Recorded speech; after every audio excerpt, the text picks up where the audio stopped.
5 seconds. Start. Dear friends, I am very glad that we are all meeting here on this happy occasion, and I am also glad that I am asked to address you now that you are all conferred with degrees. I wish you success in your life. At present, there is a general complaint that the universities are failing to produce able young men and women who can serve the country without self interest.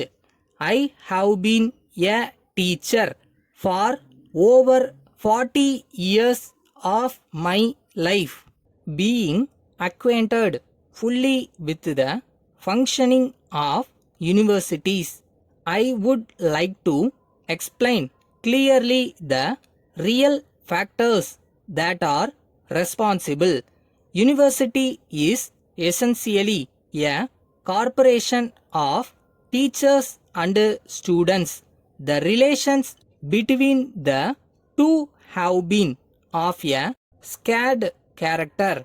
The kind of education that we provide to our youth is determined mostly by the kind of men and women we secure as teachers. At present, the condition of teachers is deplorable. They are not placed above want. The university teacher should be so paid as to enable him to live in comfort. If he is to devote himself to learning, teaching, and research, as they are low paid, best intellectuals are seeking attractive jobs elsewhere, and they are not willing to act as teachers in universities. Every attempt should be made to draw a good number of able persons into the teaching profession. I hope the university service will become as attractive as the all India services, for that is the only way to recruit and retain some of the ablest persons for the universities. It is also necessary to select such of the persons as teachers who have love for the subject. They have to handle. Securing of a few able teachers is not sufficient. Their number must be proportionate to the number of students. The accommodation in colleges is insufficient.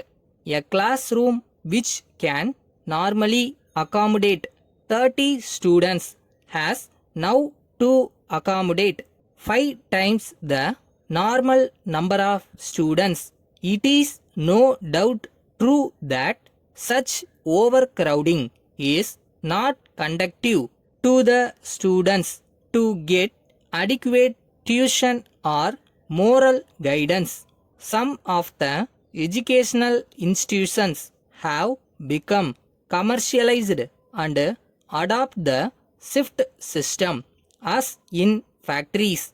These circumstances do not allow students to express themselves, to take part in games, etc., and to have real contact with the teachers, which is much better than a long course of study. Thank you for the opportunity given. Dear parents, you are aware that we are meeting once in a year to celebrate our annual school function. We shall be holding this year's function at the end of April instead of in July as proposed earlier. Our school has produced great persons like our Chief Minister, who has agreed to preside over our celebrations. We desire to conduct sports, etc., and include the presentation of prizes in the program of our function. While learning, our students have produced many varieties of things like tapes, rulers, towels, etc. We desire to sell these things at the school exhibition at cheap rates. Those who want to buy them can do so by paying the price at the counter and can take delivery then and there. This will give you the opportunity of seeing the works of your children while at the same time enjoying a pleasant afternoon in the school playing fields. I request you to cooperate with us. Yours sincerely,